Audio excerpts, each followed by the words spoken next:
यीशु मसीह वास्तव में शुक्रवार को नहीं मरे थे। ये बात क्यों इतनी अधिक महत्वपूर्ण है, इसके बारे में अगर मैं आपको विस्तार से बताऊं तो जैसा कि मैंने पहले भी स्पष्ट रूप से कहा था, ये एक बहुत ही गहरा और महत्वपूर्ण विषय है। बाइबल में गलती है, बाइबल में गलतियां हैं, इसीलिए ये गलत है। ऐसा लोग कहते हैं, इसी वजह से ये पाठ है।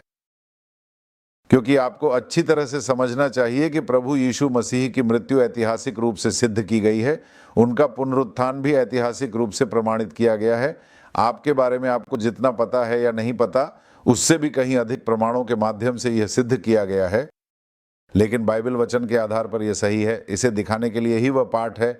लेकिन इसका मतलब यह नहीं है कि हमें क्या नहीं करना चाहिए। हमें प्रभु यीशु मसीह की मृत्यु को बेच नहीं देना चाहिए। चाहे आप सोचें कि वे शुक्रवार को मरे या चाहे आप सोचें कि वे बुधवार को मरे, असली बात यह है कि हमें उनकी मृत्यु के उद्देश्य को समझना चाहिए। इस पाठ का मकसद यही है। बाइबल में कोई गलती नहीं है, बस यही बात है। इसलिए यह पाठ बाइबल के वचनों के आधार पर यह दिखाने के लिए है कि प्रभु ने जो कहा वही किया। इसी वजह से यह पाठ है। दूसरों को यह कहकर कि तुम्हें बाइबल नहीं आती, उनका मजाक उड़ाने या तिरस्कार करने के लिए यह नहीं है। यह भी नहीं है कि आपको दूसरों से ज़्यादा आता है, यह दिखाने के लिए। ठीक है, अगर आप इस बात को समझ लें तो बहुत आसान हो जाएगा। क्या है बेटा, जैसे उन्होंने गाया वैसे ही हम भी दूसरों की कमियां न दिखाकर हम क्या करें, गुण दिखाने वाले लोग बनना चाहिए। ठीक है, तो यीशु ने क्या कहा? उन्होंने कहा कि मैं पृथ्वी पर रहते हुए ही दोपहर 3 बजे पृथ्वी के केंद्र में रहने जा रहा हूं।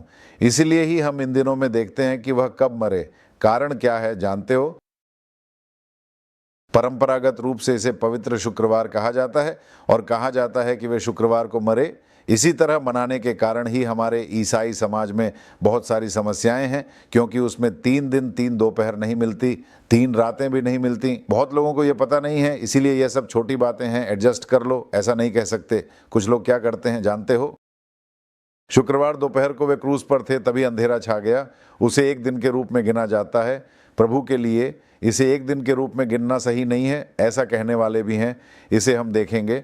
फिर मत्ती 12:38 से 40 तक की आयतों में उस समय शास्त्री और फरीसी, उनमें से कुछ ने उनसे कहा, गुरु, हम आपसे एक चिन्ह देखना चाहते हैं। उन्होंने उन्हें उत्तर दिया, यह दुष्ट और व्यभिचारी पीढ़ी एक चिन्ह मांग रही है, लेकिन योना भविष्यवक्ता का चिन्ह छोड़कर तुम्हें कोई और चिन्ह नहीं दिया जाएगा। जैसे योना 3 दिन और 3 रात एक बड़ी मछली के पेट में था, वैसे ही मनुष्य का पुत्र भी 3 दिन और 3 रात पृथ्वी के हृदय में रहेगा। तो हमने इस पाठ को शुरू करने से पहले, उस अंतिम सप्ताह को शुरू करने से पहले ही शुरू किया था। यह कैसे है कि एक यहूदी दिन कब शुरू होता है? शाम 6 बजे शुरू होकर अगले दिन शाम 6 बजे समाप्त होता है, यह हमने देखा था। एक दिन में कितने घंटे होते हैं? दिन में 12 घंटे और रात में 12 घंटे होते हैं। बाइबल में भी यही है। बहुत लोग कहते हैं कि उस समय एक साल में केवल 300 दिन ही होते थे, लेकिन हर साल दिन की लंबाई हमेशा 12 घंटे ही होती थी। यूहान 11वां अध्याय 9वां वचन। यीशु ने उत्तर दिया, क्या दिन में 12 घंटे नहीं होते? जो कोई दिन में चलता है वह इस संसार का प्रकाश देखता है, इसलिए वह ठोकर नहीं खाता। तो इसलिए दिन में भी 12 घंटे और रात में भी 12 घंटे होते हैं। इसी वजह से हम एक दिन को 24 घंटे मानते हैं। लेकिन जैसे प्रभु यीशु ने कहा, वे 3 दिन 3 रात और 3 दिन पृथ्वी के गर्भ में रहे। चौथा दिन ही तीसरा दिन पूरा होने के बाद आता है। तीसरा दिन पूरा होने के बाद, यानी 3 दिन पूरे होने के बाद वे पुनर्जीवित हुए। जैसे जब आप अपना जन्मदिन मनाते हैं तो आप अपनी पूरी हुई उम्र ही मनाते हैं। अगर 10वां जन्मदिन है तो इसका मतलब है कि 10 साल पूरे हो गए और 11वें में प्रवेश कर रहे हैं। इसी तरह तीसरे दिन का मतलब है कि 3 दिन पूरे होने के बाद वे पुनर्जीवित हुए। इन 3 दिनों के बाद पुनर्जीवित होने के बारे में प्रभु ने 14 बार बताया। 7 बार उन्होंने आमतौर पर कहा और 7 बार उन्होंने केवल शिष्यों को व्यक्तिगत रूप से बताया। यह हमने पहले एक पाठ में देखा है। अगर आपने उसमें देखा हो तो चौथे उस टेबल में देखा हो तो चौथा ये है, देखिए, मत्ती में कहा गया, मरकुस में कहा गया, लूका में कहा गया, ये सब एक ही जगह है, इसलिए इसे दोहराया नहीं गया। बिना दोहराए ही 14 बार आता है, जैसा कि मत्ती, मरकुस, लूका ने लिखा है। अगर आप देखेंगे कि उन्होंने 14 बार कैसे बताया तो मत्ती 16:22 को देखिए। वही सबसे पहले यीशु, उन्होंने अपने शिष्यों से कहना शुरू किया कि उन्हें यरूशलेम जाना है और वहाँ बुजुर्गों, प्रधान याजकों और शास्त्रियों के द्वारा बहुत कष्ट सहना है, मारे जाना है और तीसरे दिन जी उठना है। पद 17 से 23, वे उसे मार डालेंगे, फिर भी तीसरे दिन वह जी उठेगा, ऐसा उन्होंने कहा। यह सुनकर वे बहुत दुखी हो गए। मत्ती 20:19, वे उसका उपहास करेंगे, कोड़े मारेंगे और उसे क्रूस पर चढ़ाने के लिए अन्य जातियों के हवाले कर देंगे, फिर भी तीसरे दिन वह अवश्य ही जी उठेगा। उन्होंने कहा कि वह जीवित होकर उठेंगे। मत्ती 27:62। तीसरे दिन के बाद तैयारी के दिन के अगले दिन प्रधान याजक और फरीसी पिलातुस के पास इकट्ठा होकर बोले, स्वामी, हमें याद है कि उस धोखेबाज ने जब वह जीवित था तब कहा था कि मैं 3 दिनों के बाद जी उठूंगा। ये फरीसी और प्रधान याजक आकर कह रहे हैं। उन्हें यह बात अच्छी तरह याद है, जैसा कि मरकुस 8:31 में भी लिखा है, मनुष्य का पुत्र बहुत कष्ट सहेगा, बुजुर्गों, प्रधान याजकों और शास्त्रियों द्वारा अस्वीकार किया जाएगा, मारा जाएगा और 3 दिनों के बाद फिर से जीवित उठ खड़ा होगा। उन्होंने उन्हें यह सिखाना शुरू किया। मरकुस 9:31 में लिखा है, क्योंकि मनुष्य का पुत्र मनुष्यों के हाथों में सौंपा जाएगा, वे उसे मार डालेंगे और मारे जाने के 3 दिन बाद वह फिर से जीवित होगा। वह अपने शिष्यों को लगातार यही शिक्षा दे रहे थे।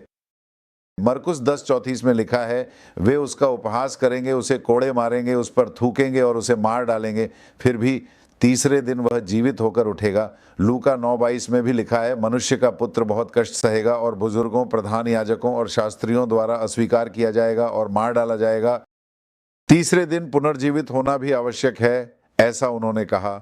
लूका 18:33 में लिखा है, वे उसे कोड़े मारेंगे और मार डालेंगे, तीसरे दिन वह जीवित होकर उठेगा। लूका 24:7 में लिखा है, मनुष्य का पुत्र पापी मनुष्यों के हाथों में सौंपा जाएगा, क्रूस पर चढ़ाया जाएगा और तीसरे दिन पुनर्जीवित होना आवश्यक है। ये वही बात है जो उसने गलील में रहते हुए तुमसे कही थी। याद करो, उन्होंने कहा था। लूका 24:46 में लिखा है, मसीह को दुख उठाना और तीसरे दिन मृतकों में से जी उठना आवश्यक था। यूहन्ना 2:19 में यीशु ने उन्हें उत्तर दिया, इस मंदिर को गिरा दो, मैं इसे 3 दिनों में फिर खड़ा कर दूंगा। प्रेरितों के काम 10:40 में लिखा है, तीसरे दिन परमेश्वर ने उन्हें जिलाया और उन्हें प्रकट होने दिया। 1 कुरिन्थियों 15:4 में लिखा है, उन्हें दफनाया गया और पवित्र शास्त्रों के अनुसार तीसरे दिन जी उठे। तो यहाँ बार बार यही 3 दिन का उल्लेख बाइबल में स्पष्ट रूप से किया गया है। लेकिन अगर शुक्रवार को मरे तो यह 3 दिन नहीं होते। इसीलिए वे लोग क्या कहते हैं? वे कहते हैं कि आपकी बाइबल में बहुत सारी गलतियां हैं, हमारे पास जो कुरान है वही सही है, ऐसा वे कहते हैं। लेकिन ऐसा नहीं है। हमें पता है कि वह 3 दिन था, क्योंकि हमें पता है कि प्रभु शुक्रवार को नहीं छुपाए गए थे। हमने देखा कि यहूदियों के दिनों के क्या नाम हैं। उनके लिए पहला दिन, दूसरा दिन, तीसरा दिन ही नाम है। उनके पास ये सप्ताह के नाम नहीं हैं। लेकिन ये सप्ताह के नाम सब कैसे आए? अगर आप कभी इसे देखें तो हमें ये सब बहुत आसानी से समझ में आ जाएगा कि ये सब कहाँ से आए हैं, है ना? विदेशी देवताओं के नामों में ही ये है। अगर आप इसे ध्यान से देखें तो आपको अच्छी तरह समझ में आएगा। ग्रीक लोग क्या करते थे? सूर्य, चंद्रमा और इन ग्रहों के नामों को लेकर सप्ताह के दिनों के नाम रखे। उसमें क्या है, उनके देवताओं जैसे कि एराइस, हेरमोस, सीस, अफ्रोडाइट और क्रेनस जैसे नामों पर ही उन्होंने ये नाम रखे। लेकिन ग्रीक लोग सप्ताह के दिनों के लिए मैंने जो थियोलॉजी कहा वही थियो जैसा है। इस तरह से उन्होंने इसे देवता के दिनों के रूप में अर्थ देने के लिए रखा। रोमनों ने क्या किया? उन्होंने ग्रीक देवताओं के बदले अपने समकक्ष देवताओं के नाम रखे। उन्होंने Mars, mercury, Jupiter, Venus, Saturn आदि के नाम रखे। अगर आप इन दोनों को देखें, इसके अलावा जर्मनों ने क्या किया? उन्होंने रोमन देवताओं के समकक्ष अपने देवताओं के नाम बदल दिए। वही नाम हम आज भी इस्तेमाल करते हैं। वे हैं ट्यू, थियो, ओडिन, थॉर, फ्रेया और सैटर्न नाम भी उन्होंने ही रखा। अब थोड़ा सा संक्षेप में बताते हैं हर दिन का नाम कैसे आया। चलिए देखते हैं। सबसे पहले रविवार को देखें तो दक्षिण यूरोप में जब प्राचीन लोग रहते थे तब उन्होंने क्या देखा जानते हैं? उन्होंने सूर्य को देखा। उन लोगों के लिए जैसे ही उन्होंने सूर्य को देखा, बस एक ही आश्चर्य था, क्या यह भगवान इतना भयानक भगवान है? ये इतनी गर्मी देता है, ये रोज सुबह उठकर आता है। जानते हैं आप जिस क्रिसमस को मनाते हैं उसका कारण क्या है? उन्होंने क्या सोचा जानते हैं? दिसंबर महीने की 21 तारीख को सूर्य मर जाता है, ऐसा उन्होंने सोचा, क्योंकि उस दिन सबसे छोटा दिन होता है। सूर्य बहुत कम समय के लिए ही रहता है। ऐसा लगता है जैसे वह धीरे धीरे कमजोर होकर मरने जा रहा है। उस मरे हुए सूर्य का उत्सव मनाना चाहिए, ऐसा कहकर शुरू किया गया यह त्योहार ही बाद में क्रिसमस में बदल गया। वे लोग क्या करते थे, बहुत ज़्यादा शराब पीते थे, खूब पीकर पूरी तरह नशे में आ जाते थे। उसी नशे में वे अपने भगवान के पास जाकर उस भगवान से प्रार्थना करके सूर्य को फिर से जीवित कर लाते थे। यही है कहानी, यही है क्रिसमस की कहानी, यही उन्होंने किया। जब रोमन साम्राज्य ईसाई बन गया तो उन्होंने उसी त्योहार को उठाकर क्रिसमस बना दिया। अब समझ में आया कि क्रिसमस पर सब लोग शराब क्यों पीते हैं। हाँ, यही वजह है, यही कारण है। शराब पीने की आदत ही क्रिसमस लेकर आई। क्रिसमस का ईसा मसीह से कोई संबंध नहीं है, बिल्कुल भी नहीं है, क्योंकि ये लोग उस समय सूर्य की पूजा करते थे। इन्होंने क्या किया, सूर्य के लिए एक दिन रखना चाहिए ऐसा सोचकर डाइसोलिस नामक सूर्य के लिए रखा गया था, इसलिए उसे डे ऑफ द सन, सूर्य का दिन कहा गया, इसीलिए उसे संडे ऐसा नाम दिया गया। आखिर में क्या हुआ, सूर्य देवता की पूजा करने का दिन ही रविवार संडे बन गया और उन्होंने उसी नाम से उस दिन को बुलाया। अब अगर आप सोमवार को देखें, क्या यह सूर्य के विपरीत है? कौन है चंद्र? तो उस चंद्रमा के लिए उन्होंने क्या किया, उन्होंने देखा कि यह एक अच्छा गुब्बारे जैसा गोल आकार में घूमता है, इसलिए उन्होंने उसे लूना डे कहा। फिर उन्होंने क्या पढ़ा, मोहन डाक, मोवान, ऐसे 3 शब्दों को जोड़कर आखिरकार वह मंडे, सोमवार बन गया। इसके बाद मंगलवार आया। देखिए, युद्ध करने वाले देवता जिन्हें थियनम्पुनांगा थीवु कहा जाता है, ऐसे एक देवता हैं। वह क्या करते हैं, अगर आप उनकी पूजा करते हैं तो वह एक बड़े पहाड़ के ऊपर रहते हैं। वह क्या करेंगे, अगर आप उनकी पूजा करते हैं तो वह पहाड़ के ऊपर रहते हैं। ऐसे ही वह चारों ओर घूमकर देखते हैं कि आपके दुश्मन कौन कौन हैं और उन्हें मार डालते हैं। अगर आपको युद्ध में जीतना है तो उस देवता को प्रणाम करना चाहिए, ऐसा कहकर थीवु नामक एक देवता को बुलाया गया। उस थी ने, जो एक महान और ऊंचे देवता हैं, उनके नाम को याद रखने के लिए थीवु नाम से एक दिन रखा गया। वही ट्यूस है, ऐसा कहा गया। आखिरकार वही ट्यूसडे बन गया जो हमारा मंगलवार है। अब बुधवार की बात करें तो जो लोग सबको पूजना शुरू किए उन्हें वाइकिंग्स कहा जाता है। वाइकिंग्स का तमिल में क्या मतलब है, न तो 11 बड़े योद्धा, न ही कोई ताकतवर लोग, एक देवदूत जैसा। और देवताओं और इंसानों से जन्मे हरक्यूलिस जैसे लोग भी ऐसे ही होते हैं। राक्षसों जैसे लोग, ऐसे लोगों के पास एक खास शक्ति होती है। जब हम उस शक्ति का इस्तेमाल करने के बारे में सोचते हैं तो ओडान नाम का एक व्यक्ति होता है जो बहुत ही चालाक होता है। वह बहुत कुछ कर सकता है, इसलिए हमें ओडान का बहुत सम्मान करना चाहिए। ओडान क्या करेगा, वह आकर हमें सारी दुनिया का ज्ञान सिखा देंगे, इसलिए उन्होंने उसका नाम ओडान रखा। इस ओडान ने क्या किया, इस दुनिया के ज्ञान को हासिल करने के लिए वह हमेशा अपने दोनों कंधों पर 2 पंख लगाए रहता था। ये दोनों पंख क्या करते थे, वे पूरी दुनिया में घूमकर क्या क्या हो रहा है सब कुछ देखकर वापस आ जाते थे। ऐसा ही उन्होंने विश्वास किया। यही कहानी है। क्या आपको पता है यूरोपीय संघ कैसे आया? आप सब कुछ एक जैसा ही देख रहे हैं, लेकिन क्या आपको उस यूरोपीय कहानी का पता है? अरे बाप रे, हमारे ज्ञान में, हमारे यूरोपीय संघ में क्या है, बाहर नहीं आया। आ जाएंगे, जीत जाएंगे, लेकिन उस ज्ञान में जो कहानी है, क्या आपको वह नहीं पता? वाह! अरब की कहानी क्या है? एक भगवान को क्या हुआ, ग्रीक धर्म में एक देवी पर बहुत मोह हो गया। फिर वह भगवान क्या करते हैं, वह तय करते हैं कि किसी भी तरह इस लड़की को पाना है। तुरंत क्या करते हैं, वह एक गाय का रूप धारण कर लेते हैं। अगर आप यूरोपीय लोगों का क्रिस्टीन लेकर पढ़ेंगे तो उसमें मिलेगा। मुझे किसी और तरह से मत देखिए। वो आदमी जो एक गाय के रूप में आया था, क्या कहता है, वह उस लड़की से कहता है, तुम मेरे ऊपर चढ़ जाओ, मैं तुम्हें उन सभी द्वीपों के चारों ओर घुमाकर दिखाऊंगा। वह उस लड़की से, उस अप्सरा से ऐसा कहता है। वह लड़की विश्वास करके उस गाय के ऊपर चढ़ जाती है। गाय उड़कर चली जाती है और एक द्वीप पर जाकर उस लड़की का शोषण कर देता है। यही है सिंपल बुनियादी बात। देखिए, the woman and the beast Bible में भी आता है, वो बाद में आता है। तो जब आप इस तरह से उस ओड व्यक्ति के बारे में बात करते हैं तो क्या हुआ, उनकी एक आंख चली गई, इसलिए उन्होंने क्या किया, उस आंख को छुपाने के लिए एक बड़ी टोपी पहन ली। लेकिन उस ओड के ऊपर सभी के मन में बहुत सम्मान था कि ये ज्ञानी हैं, इनके पास जो भी है वो उड़कर सब कुछ देख सकते हैं, और अगर किसी को कुछ जानना हो तो ओड से पूछ लो दुनिया में क्या हो रहा है। इसीलिए उन्हें सम्मान देने के लिए ही ओडन डॉग नाम रखा गया। ऑर्डिनेंस डॉग से आखिर में क्या हुआ, वह वेडनेसडे बुधवार बन गया। अगर आप गुरुवार व्याजक किलमई को देखें तो लोगों को बिजली और गरज के दिन से डर लगता था।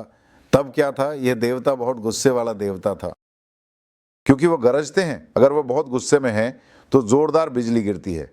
तो हम क्या करते हैं, इस गुस्से वाले देवता के लिए हर बार एक नाम रखते हैं। अगर ये बिजली का देवता बहुत गरजता है तो इसका मतलब है कि वह बहुत गुस्से में है। अगर वह धीरे धीरे गरजता है तो वह थोड़ा कम गुस्से में है, इसलिए हम उन्हें समझाने की कोशिश करते हैं। नहीं तो वह इतनी ज़्यादा क्यों गरजते हैं, ऐसा कहकर उनके नाम पर रखा गया। वही नाम है थॉर्सडैग। इसी तरह हमारे थर्सडे गुरुवार आया, व्याजक किलमई गुरुवार आया, फिर वेल्लिक किलमई शुक्रवार की बात करें तो फ्रिग नाम की एक दयालु और सुंदर महिला देवी हैं। उन्होंने आकर ओडिन से विवाह किया। फ्रिग तमिल सिंहासन पर ओडिन के बगल में बैठी थीं, फिर भी उन्होंने यहाँ होने वाली हर चीज़ पर नज़र रखी।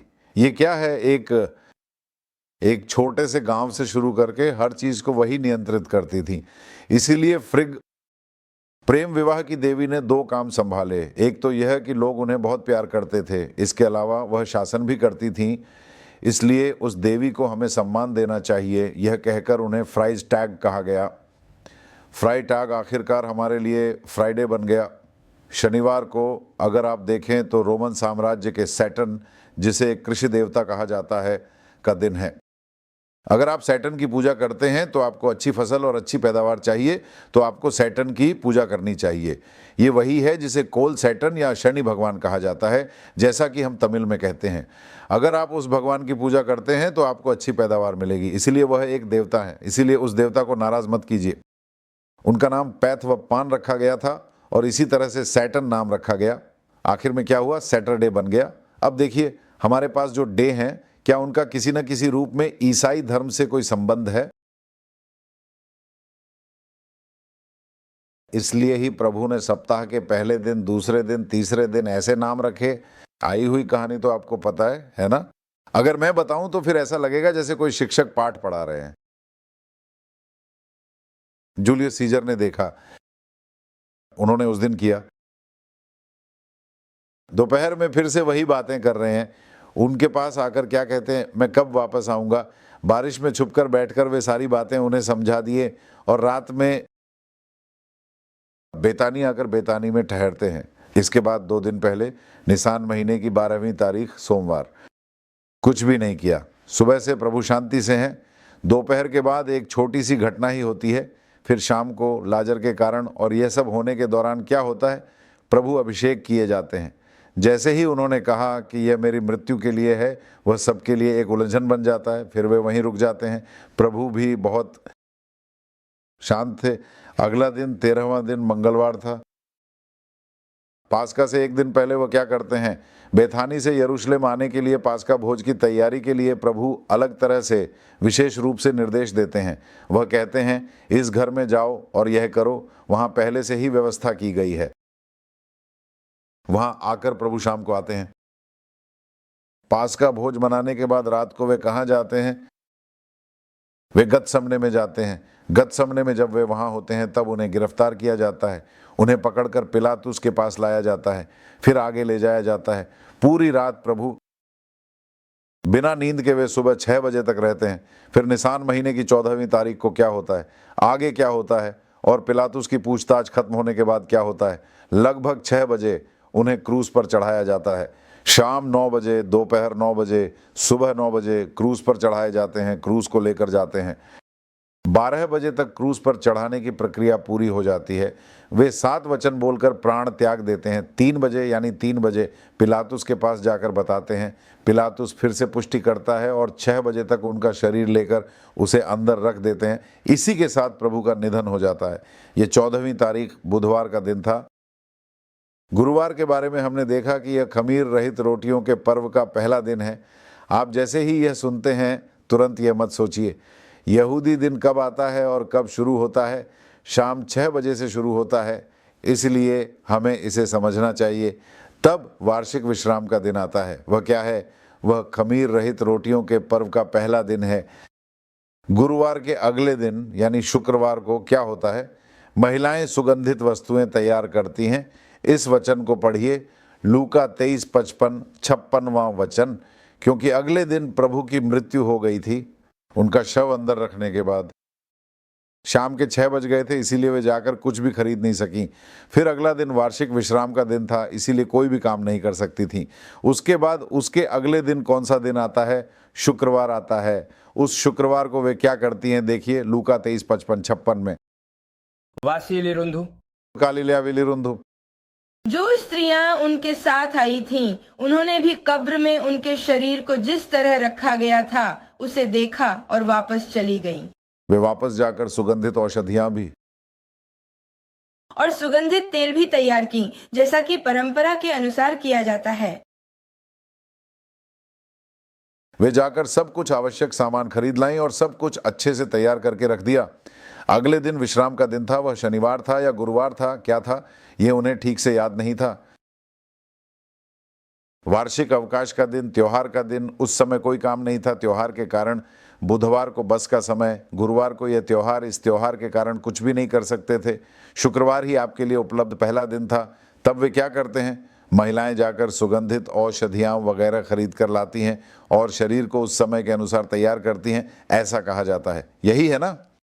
सभी सुगंधित औषधियों को लेकर उसे अच्छे से कपड़े से ढककर, चारों ओर घुमाकर उसे ढककर रखने के लिए ये सब किया जाता है। लेकिन उस दिन उन्होंने जल्दी जल्दी में लाकर रखा था, इसलिए वे यह सब नहीं कर पाए। ये सब प्रभु की योजना है। क्या हमारे पास नहीं है? हमारे साथ भी ऐसा ही हो गया। विश्राम दिन की तैयारी के दिन जाना था, इसलिए सब लोग जल्दी जल्दी में उसे एक कब्र में रखकर चले गए। लेकिन उन्होंने कब किया? उसके बाद शुक्रवार को ही वे सब सुगंधित औषधियाँ लेकर कपड़े से ढककर सब कुछ अच्छे से करके वहाँ रखे। उन्होंने उसे अंदर रखकर अंतिम संस्कार की रस्में पूरी की और चले गए। उसके अगले दिन विश्राम दिन था, इसलिए वे विश्राम कर रहे थे। विश्राम दिन पूरा होने के बाद फिर निसान महीने की 18वीं तारीख आई, जो सप्ताह का पहला दिन था। यानी विश्राम दिन के बाद का दिन, सप्ताह का पहला दिन। वह कौन सा दिन है? रविवार। रविवार की सुबह यानी सूरज निकलने से ठीक पहले ही वे सब वहां जा रहे हैं। आप इस महत्वपूर्ण जानकारी को मत्ती की पुस्तक से आसानी से देख सकते हैं। यूहन्ना से पढ़िए, यूहन्ना के 20वें अध्याय से पहली आयत। पहले 2 साल पढ़िए। पहले दिन की सुबह। सप्ताह के पहले दिन की सुबह ही कब? जब सब कुछ शुरू होता है। अधिक अंधेरे के साथ, बहुत ही सुबह सुबह, यानी लगभग ठीक 3 बजे से लेकर ठीक 5 बजे के बीच, जब गहरा अंधेरा छाया रहता है, उसी गहरे अंधेरे में ही, खत्म होने के बाद नहीं, क्योंकि प्रभु शनिवार की रात यानी विश्राम दिवस के समाप्त होने के ठीक बाद प्रभु जीवित होकर फिर से उठे। वे वहां नहीं थे, बल्कि स्वर्ग में अपने पिता के पास चले गए थे। कब्र में नहीं है। ये लोग कब देखते हैं? अगले रविवार की सुबह ही देख पाते हैं, क्योंकि 6 बजे के बाद जाना संभव नहीं है। रात में कब्रिस्तान जाना संभव नहीं है, ये सामान्य नहीं है। इसलिए क्या करते हैं? सुबह जाते हैं। इन लोगों के लिए पूरी रात बस बेचैनी, घबराहट, क्या करें, क्या हो रहा है, कुछ समझ नहीं आता, इसीलिए बैठकर नींद नहीं आती और अगली सुबह जल्दी उठ जाते हैं। ये बहुत अंधेरा है। जब वे उस स्थान पर पहुंचे तो उन्होंने पाया कि कब्र को बंद करने वाला पत्थर हटा दिया गया था। यदि आप देखें, तुरंत अवलुड़ी दौड़ना। उसी स्थान पर जाएं जहां अनबा सीजन के मध्य में था। बैंगन, कब्रिस्तान, कब्र से कैंची निकालना। वे चले गए हैं। उन्होंने कहा, हमें वह जगह नहीं पता जहां उन्होंने रखा था। अब क्या हुआ? ये पहले वहां जाकर क्या बताती है? वह कहती है कि उन्हें वह जगह नहीं पता जहां उन्होंने रखा था।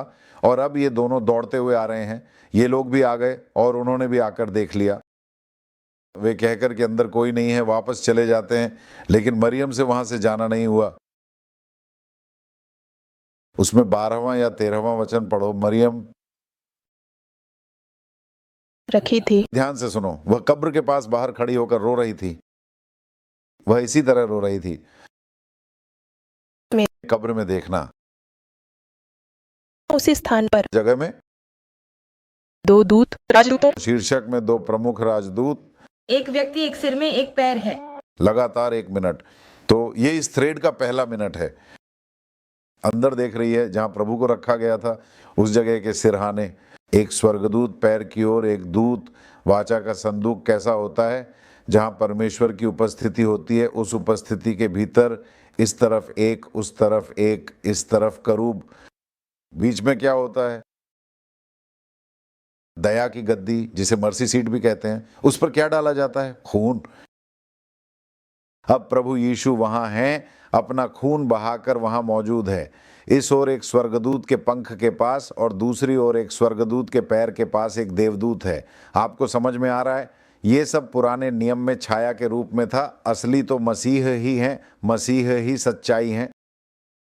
यहाँ आकर जब आप कब्र में देखते हैं, जब आप बाइबल पढ़ते हैं तो बहुत ध्यान से पढ़िए, क्योंकि अंदर जाकर देखते ही वहाँ क्या दिखता है। इस ओर एक स्वर्गदूत है, उस ओर एक स्वर्गदूत है, बीच में से पढ़िए, फिर आगे जारी रखिए। एक वह उनसे कहती है, उन्होंने उससे पूछा, तुम क्यों रो रही हो? इसके उत्तर में वह प्रभु को ले जाया गया है उन्हें कहाँ रखा है मुझे पता नहीं। ऐसा कहकर वह पीछे मुड़ी, यीशु को खड़ा देखा। अगर उसने यीशु को खड़ा देखा, फिर भी वह नहीं जानती थी कि वह यीशु है। अगर वह नहीं जानती थी कि वह यीशु हैं, तो इसका कारण यह था कि जब प्रभु वहां आकर खड़े हुए तब भी उसे पता नहीं चला कि वह यीशु हैं। जब आप इसे अन्य जगहों पर पढ़ते हैं तो आप देखेंगे कि वहां एक स्वर्गदूत पूछता है, तुम किसे ढूंढ रहे हो? बाहर खड़ी महिला से वह पूछता है, तुम किसे ढूंढ रही हो? जब वह कहती है, मैं यीशु मसीह को ढूंढ रही हूं, तब वह पूछता है, तुम जीवित व्यक्ति को मृतकों के बीच क्यों ढूंढ रही हो? आंडवर यीशु मसीह 3 दिनों के बाद तुरंत ही पुनर्जीवित होकर उठ गए। वह वहां नहीं है, क्योंकि कब्र की रखवाली कर रहे पहरेदार भी। और जब आप वह वचन पढ़ते हैं, 11वां वचन देखें तो मैंने जो वचन बताया, मैंने मत्ती 27वें अध्याय के 62-63 वचनों में पढ़ा। उसमें मैंने क्या पढ़ा था? यानी फरीसी और शास्त्री आकर क्या कहते हैं? पिलातुस से कहते हैं कि इसने ऐसा कहा है, इसीलिए आप आकर जो भी करना है कीजिए। उसके शिष्य भी कुछ भी कर सकते हैं। ऐसा कहकर बाकी सब, आपके पास पहरेदार हैं, जाकर उन्हें साथ ले जाइए। बस आप जितना अधिक से अधिक कर सकते हैं उतना ही सुरक्षित कर लीजिए। ऐसा स्पष्ट रूप से कहा गया तो वे तुरंत जाकर पत्थर पर मुहर लगाकर पहरा बिठा दिया। उन्होंने कब्र को सुरक्षित कर दिया, क्योंकि उन्हें किस बात का डर था? प्रमुख याजकों और फरीसियों को किस बात का डर था? उन्हें डर था कि कहीं ये लोग आकर यीशु मसीह के शरीर को चुरा न लें और फिर कह दें कि वे जीवित हो गए हैं।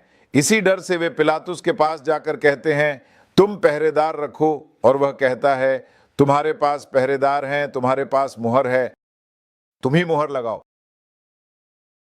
अगर पिलातुस ने खुद किया होता तब भी ये लोग कह सकते थे कि पिलातुस ने सही से नहीं किया। अब जो किया है वो कौन है? मुख्य याजकों के मंदिर के सेवक। वही लोग जाकर कब्र की रक्षा कर रहे हैं, उस पर मुहर लगा रहे हैं और उनके आदमी दिन रात पहरा दे रहे हैं। जब वे पहरेदार जो पहरा दे रहे थे आकर इन्हें बताते हैं कि वह जी उठे हैं, तो ये लोग उन्हें रिश्वत देकर कहते हैं कि तुम ये बात मत कहना। अब ये कैसे हुआ? प्रभु क्या करते हैं? जब रविवार की सुबह वे वहां जाते हैं तो वहां प्रभु नहीं है।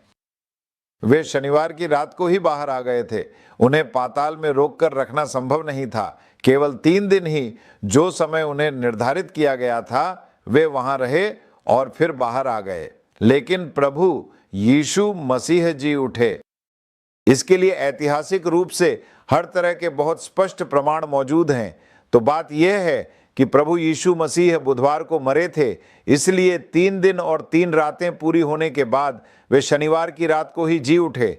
वे किस समय आए ये हमें पता नहीं है, लेकिन जब वे लोग तड़के घने अंधेरे में कब्र पर गए तब उन्हें यह स्पष्ट रूप से समझ में आ गया कि प्रभु पहले ही जी उठ चुके हैं और वहां से जा चुके हैं। इसलिए चूंकि प्रभु 3 दिन रहे, इसी वजह से वे शुक्रवार को नहीं मरे, बल्कि वे बुधवार को मरे थे। अब आप ऐसे देखिए, पास्का से 5 दिन पहले शुक्रवार को विजयी प्रवेश हुआ, फिर 4 दिन पहले शनिवार को वे बेथानिया में थे, 3 दिन पहले रविवार को प्रभु को बेथानिया में अभिषेक किया गया, 2 दिन पहले सोमवार को वे बेथानिया आए, फिर पास्का के 1 दिन पहले वे बेथानिया से यरूशलेम आए। वे भोजन करते हैं, अंतिम भोज देते हैं। अंत में गठसमनी बाग में उन्हें गिरफ्तार किया जाता है। अगले दिन सुबह उन्हें गिरफ्तार करके क्या करते हैं? रात में उन्हें गिरफ्तार किया जाता है। अगले दिन सुबह पूछताछ की जाती है। फिर उन्हें क्रूस पर चढ़ाया जाता है और शाम तक वे वहां चले जाते हैं, इसलिए उसके अगले दिन वार्षिक विश्राम का दिन होता है। यही एक छोटी सी उलझन के कारण यह गलती हुई है ना। खमीर रहित रोटी का त्योहार अगले दिन था, जो एक बड़ा विश्राम का दिन था। इसे दूसरों ने नहीं लिखा, न तो मत्ती ने और न ही मरकुस ने लिखा। तो उन्होंने क्या किया? हमारे लोग क्या सोच बैठे, उन्होंने उसे शुक्रवार के साथ जोड़ दिया। अगले दिन शनिवार लिखकर उन्होंने इसे एक प्रथा के रूप में अपना लिया, लेकिन बाइबल के वचन में ऐसा नहीं है। आप अच्छे से देखिए, यह व्यवहार में है, एक प्रैक्टिकल तौर पर ये लोग इसे अपने जीवन में ले आए, लेकिन यह बाइबल के वचन के आधार पर नहीं है। उसी तरह अभी जो हम लेंट के नाम से मनाते हैं, वह 40 दिन का उपवास भी बाइबल में कहीं नहीं है। लेंट यह शब्द भी बाइबल में नहीं है। प्रभु ने 40 दिन उपवास किया, लेकिन वह क्रूस पर चढ़ने के लिए नहीं था। जब उन्होंने अपनी सेवकाई शुरू की, तभी उन्होंने 40 दिन का उपवास किया। क्यों? हमने क्या देखा? फिर मरियम आई और उन्होंने प्रभु के ऊपर कीमती इत्र डाला। जब वह यह कर रही थीं, तब प्रभु कहाँ गए थे? वे खाने के लिए गए थे। मुझे प्रभु की यह बात बहुत पसंद है। वह हमेशा कहीं ना कहीं खाने के लिए जाते रहते थे। कोई ना कोई उन्हें खाने के लिए बुलाता था, या वे किसी के घर खाने के लिए चले जाते थे। इसलिए ही शायद उनका पेट भी थोड़ा बड़ा हो गया था। क्या? हमेशा कोई ना कोई उन्हें खाना ही खिलाता रहता था। सही है, क्योंकि प्रभु वहां आकर अच्छे से खाते थे। उस समय भी वे खाने के लिए ही गए थे, इसलिए उस समय उपवास नहीं था। आप देखेंगे तो वे अपनी पूरी जिंदगी उपवास और प्रार्थना करने वाले नहीं थे। हमें जरूर उपवास और प्रार्थना करनी चाहिए, लेकिन बहुत लोग क्या सोचते हैं कि प्रभु ने 40 दिन उपवास किया और फिर सीधे क्रूस पर चले गए। ऐसा नहीं है। उन्होंने उपवास किया था। 40 दिन का उपवास उन्होंने अपनी सेवा शुरू करने से पहले किया था। वे हमेशा प्रभु के साथ अकेले रहकर प्रार्थना करने वाले थे। यह हमें भी हमेशा करना चाहिए। हमारे लिए उपवास करना बहुत जरूरी है, प्रार्थना करना भी बहुत जरूरी है, प्रभु के साथ व्यक्तिगत रूप से समय बिताना भी जरूरी है, लेकिन इन दिनों को उसके साथ मत जोड़िए। इन्हें जोड़ने की वजह से, इस तरह जोड़ने की वजह से ही हमने कई गलत धारणाएं अपना ली हैं। आखिर में एक गलत शिक्षा आ गई है, जो बाइबल के वचन को भी गलत कहने तक पहुंच गई है। यह खमीर रहित रोटी का पर्व निसान महीने की 15वीं तारीख के बारे में इन वचनों को फिर से देखिए। निर्गमन 12:14 से 16 तक ये नोट्स में है। सिस्टर पढ़िए। वह दिन तुम्हारे लिए स्मरण का दिन नहीं होना चाहिए। नहीं होना चाहिए। क्या तुम इसे पर्व के रूप में मनाओगे? मनाओगे तुम्हारी पीढ़ी में हर बार सदैव के नियम के रूप में 7 दिन तुम्हें खाना ही होगा। पहले ही दिन खमीर को अपने घरों से निकाल देना चाहिए। 7वें दिन तक जाना है। पहले दिन पवित्र सभा भी होनी चाहिए, 7वें दिन भी पवित्र सभा होनी चाहिए। उन दिनों में कोई भी काम नहीं किया जाना चाहिए। सिर्फ खाने के लिए जो जरूरी है वही। आप यह निश्चित रूप से कर सकते हैं। यह निसान महीने की 15वीं तारीख है। यह एक महत्वपूर्ण यात्रा है। 12, 18 फिर से पढ़ा, पहला महीना है। तारीख शाम को शुरू होकर महीने की 21 तारीख की शाम तक, 23, 6 से 8 तक। उस महीने 15वीं, उसी तारीख को, 15वीं तारीख को ही तब त्योहार जैसा होगा। पहला आपको पवित्र सभा अतिरिक्त कोई भी सामान्य काम नहीं करना चाहिए। नहीं करना चाहिए। बलिदान देना चाहिए। पवित्र सभा अतिरिक्त उसमें कोई भी सामान्य काम नहीं किया जा सकता है, ऐसा कहो, उन्होंने कहा। अब क्या है? 14वीं तारीख पास्का, 15वीं तारीख खमीर रहित रोटी की आवश्यकता। वह पहला दिन है, उसमें से 7वां दिन जोड़ो तो कितने?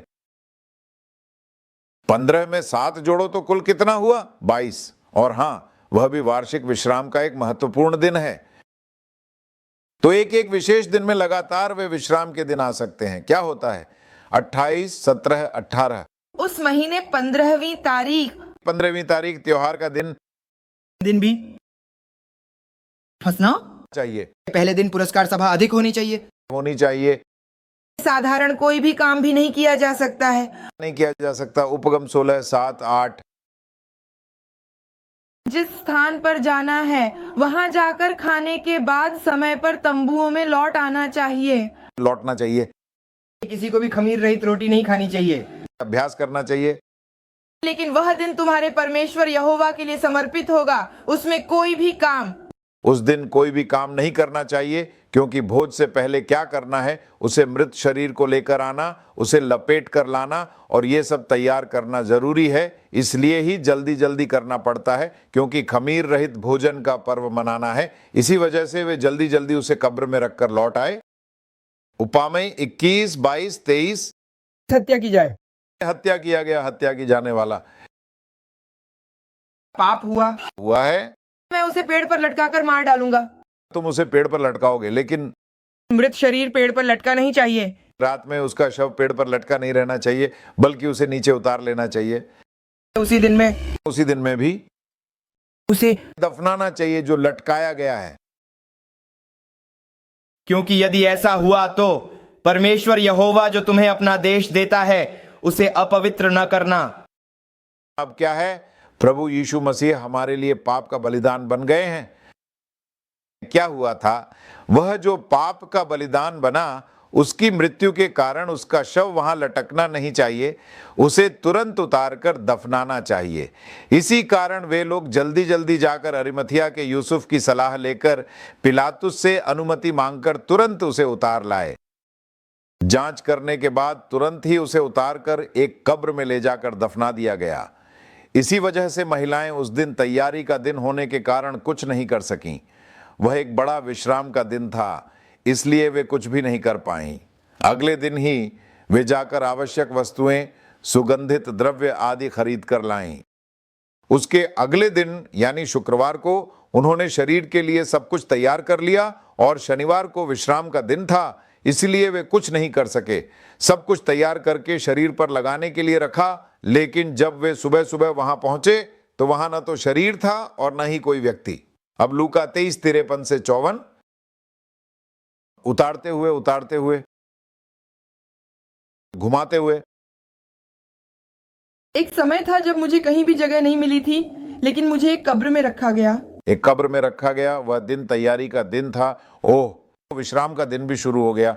बहुत अच्छा है, क्योंकि वह अगला दिन था। नहाए बिना उस शव को मेरे विश्राम के कारण इसलिए शुरुआत हो गई। 6 बजे शुरू हो गया, 6 बजे के अंदर करना था, इसलिए तुरंत पास में जो कब्र थी उसमें डालकर ढक दिया और चले गए। मरकुस 15:42। क्योंकि वह विश्राम दिवस से एक दिन पहले था। शाम होने पर उसे अंदर रखा गया। इसके बाद मत्ती 27:62। 1000वें दिन के बाद अगले दिन, ठीक अगले दिन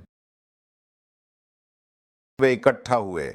जब वह कहता है आयत के अगले दिन, तो वह पिछली घटना का उल्लेख कर रहा है। वे आकर उस दिन कुछ नहीं बोले। ध्यान से देखिए, वे कह रहे हैं कि पास्का त्योहार मनाना संभव नहीं है, इसीलिए वे पिलातुस के पास अंदर नहीं गए। प्रभु को सूली पर चढ़ाने के लिए कहो। जब वे बार बार कहते हैं कि उसे सूली पर चढ़ाओ, तो वे कहते हैं कि उसे क्रूस पर चढ़ाओ। जब वे कहते हैं कि उसे क्रूस पर चढ़ाओ, तो वे अंदर नहीं गए, क्योंकि उन्हें पास्का मनाना था। अगला दिन विश्राम का दिन था। उसके बाद वाले दिन ही वे आए। ये लोग ये सब पहले हुई घटनाओं को लिख रहे हैं। मरकुस और लूका भी पहले हुई घटनाओं को लिख रहे हैं। जब मत्ती लिखते हैं तो वे क्या लिखते हैं? 2 दिन बाद आया। क्यों? कारण क्या है? पहले का दिन तैयारी का दिन था। समझ में आ रहा है? अब ये जो लिख रहे हैं, अब यह यूहन्ना 19वां अध्याय 31 से 42 है। लेकिन बड़े विश्राम दिन के लिए तैयारी का दिन था, ताकि शव उस विश्राम दिन में स्पष्ट रूप से यहूदियों ने ऐसा किया कि शव यहूदी गए, उनके पैर तोड़ने और शवों को हटाने का स्पष्ट और आवश्यक आदेश मांगा, क्योंकि वह तैयारी का दिन था। चाहे कब्र तमिल की थी, फिर भी उन्होंने यीशु को उसमें रखा। तो फिर वे जितनी जल्दी हो सके शव को कब्र में ले जाकर रख देते हैं, उतनी जल्दी रख देते हैं, क्योंकि अगले दिन हमें वापस आना है। हमें अशुद्ध नहीं होना चाहिए। 6 बजे से पहले घर पहुंचकर हमें तैयार होना है। इसी वजह से जल्दी जल्दी सब कुछ कर दिया गया। यह निसान महीने की 15वीं तारीख थी। यह एक विशेष भोज है जो साल में एक बार आने वाला विश्राम का दिन है। जब पास्का पर्व समाप्त होता है, निसान महीने की 15वीं तारीख से उनका नया वर्ष शुरू होता है, क्योंकि उनके विश्राम का दिन शाम 6 बजे से शुरू हो जाता है। जैसे ही पास्का पर्व खत्म होता है, यह शुरू हो जाता है। इसलिए उन्हें क्या करना था, उसके पहले ही उसे ले जाकर दफन करना था। अब देखिए, महिलाएं सुगंधित वस्तुएं तैयार कर रही हैं।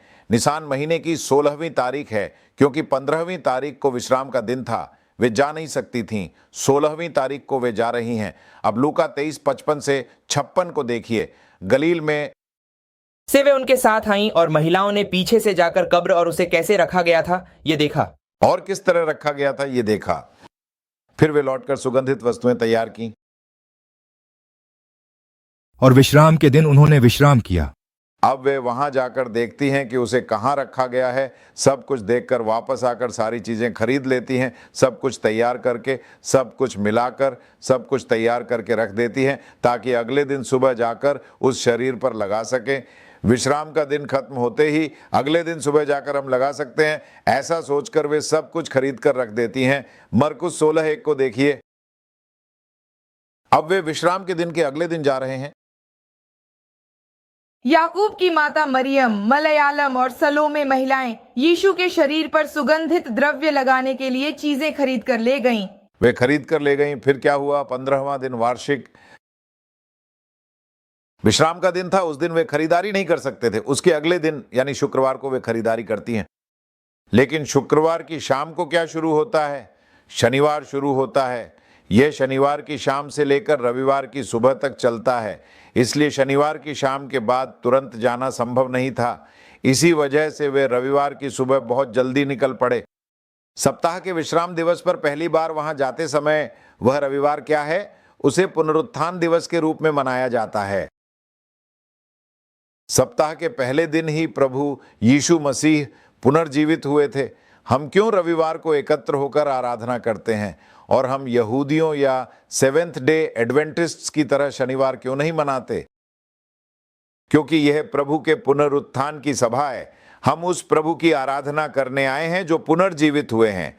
क्योंकि वे लोग यहूदी या सेवेंथ डे एडवेंटिस्ट्स अब भी विश्राम कर रहे हैं, हम तो जीवन में प्रवेश कर चुके हैं। यही असली फर्क है, अच्छी तरह समझ लीजिए। क्योंकि वे लोग अब भी, जैसे 7वें दिन उन्होंने विश्राम किया, वैसे ही 6 दिन प्रभु ने काम किया और 7वें दिन विश्राम किया। हम कहां से शुरू करते हैं? हम उनके विश्राम से शुरू करते हैं। उन्होंने जो कार्य पूरा किया है, हम वहीं से शुरू करते हैं। अपनी मुक्ति के लिए हमने कुछ भी नहीं किया है, विश्वास के अलावा और कुछ भी नहीं है। जैसा कि 28 में कहा गया है, विश्वास के द्वारा ही आप उद्धार पाए हैं और किसी और चीज से नहीं। यह आपसे उत्पन्न नहीं हुआ, यह परमेश्वर का वरदान है। इसलिए हम क्या करते हैं? इसी कारण हम पुनरुत्थान के पहले दिन यानी रविवार को एकत्रित होते हैं। हम प्रभु की आराधना करते हैं। अगर आपको या किसी को यह संदेह है कि हम शनिवार को क्यों आराधना नहीं करते, या हम विश्राम के दिन को पवित्र क्यों नहीं मानते, या अगर आप सोचते हैं कि प्रभु ने कहा है कि हमेशा उस दिन को पवित्र रखो, तो कृपया अच्छी तरह समझ लें, हम प्रभु के पुनरुत्थान के दिन प्रभु की आराधना करने के लिए आते हैं। हम जो पुनरुत्थान के लोग हैं, आकर हम सप्ताह के पहले दिन एकत्र होकर उनकी आराधना करते हैं। उस दिन प्रभु 3 बार प्रकट होते हैं। मत्ती 28वें अध्याय के पहले 6 पदों को देखिए। विश्राम का दिन समाप्त हो जाता है। विश्राम का दिन समाप्त होने के बाद सप्ताह का पहला दिन उजाला होते ही हम जानते हैं, और दूसरी मरियम भी देखने के लिए आई थी। कब्र को देखने के लिए आई थी। तब बहुत ही अधिक पृथ्वी बहुत जोर से कांप उठी। एक स्वर्गदूत स्वर्ग से उतर कर आया और पत्थर को धीरे से लुढ़काकर उसके ऊपर आराम से बैठ गया। उसका रूप बिजली की तरह बहुत ही चमकदार था। बहुत कोमल था। उससे डर गए। रक्षक तो उससे वास्तव में डर गए थे। वे डर के मारे मरे हुए लोगों की तरह हो गए। देखकर स्वर्गदूत ने उन महिलाओं से कहा, डरो मत, डरो मत। मैं जानता हूं कि तुम सूली पर चढ़ाए गए यीशु को ढूंढ रही हो। वह यहां नहीं है। जैसा उन्होंने कहा था, वह जी उठे हैं। आओ, वह जहां रखे गए थे उस जगह को देखो, क्योंकि वह पहले ही आगे जा चुके हैं। वह वहां नहीं है। अगर आपने ध्यान से देखा होता तो वह कब्र पत्थर से बंधी थी। पहरेदार अब भी पहरा दे रहा था। प्रभु चुपचाप बाहर नहीं निकले।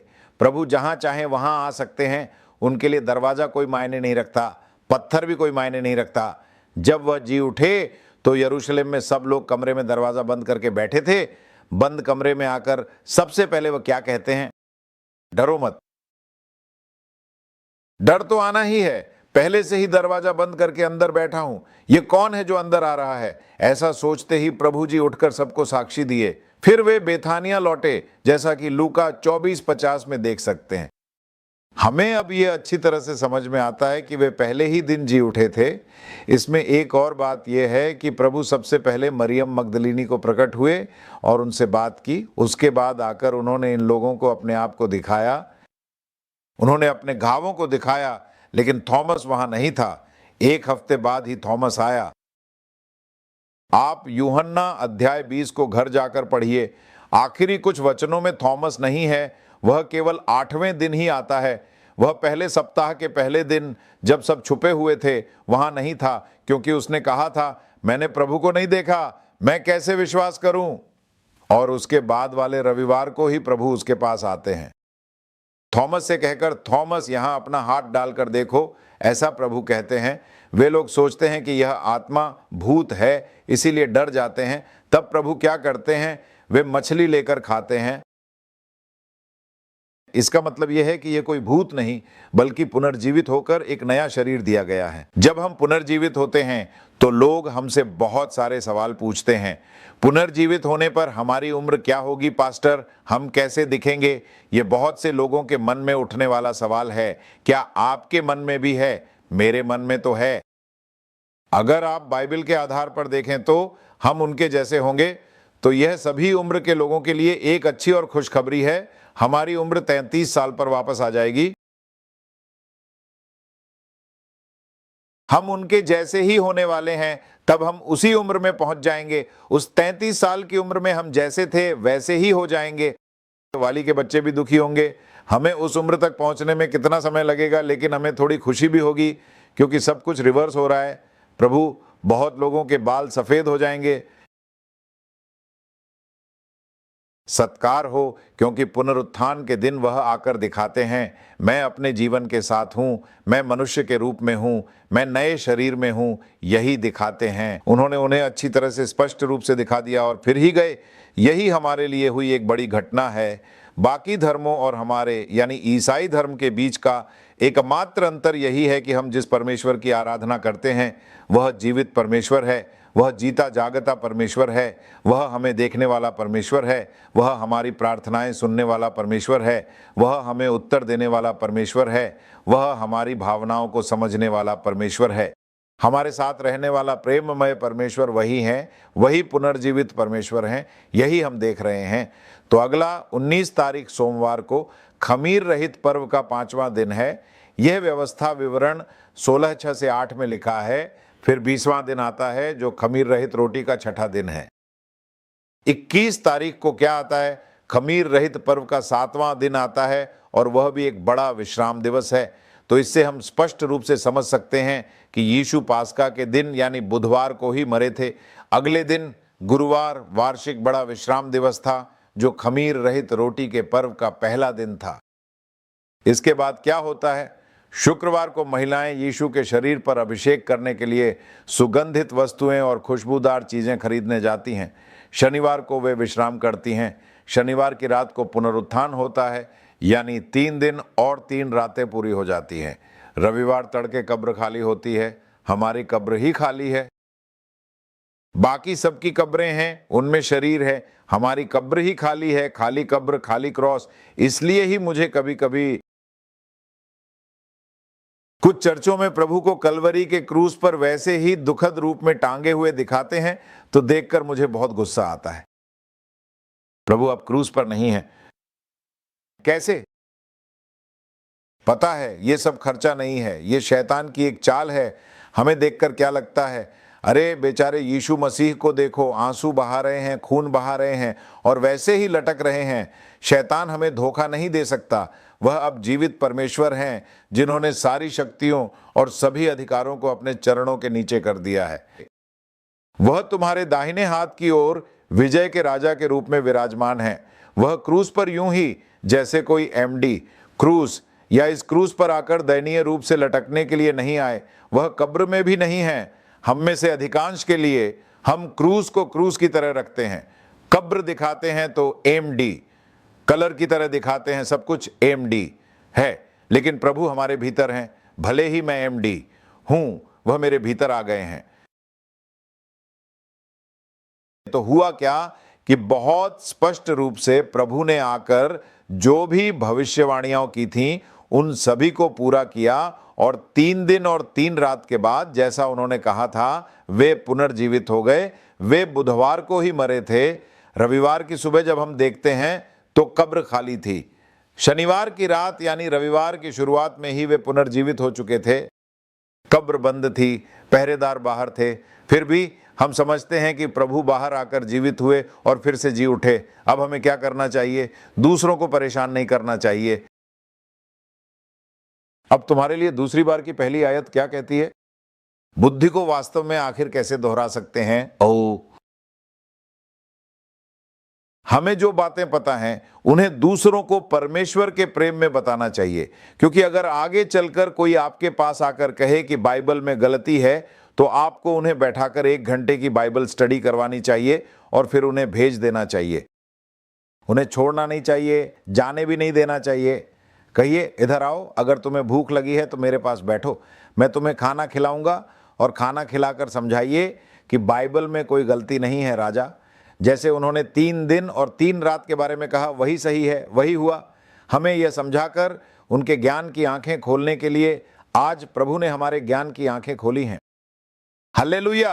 तो अब जब हमें यह प्रकाशन मिला है, हमें क्या करना चाहिए? हमें और भी मन से बदलना चाहिए। हमें घमंड या प्रशंसा में नहीं पड़ना चाहिए। अगर हमें 4 बातें पता चल गईं तो वह पूर्णता का घड़ा है। दाग रहित रहने के लिए सीखिए, शांत रहिए। आइए प्रार्थना करें।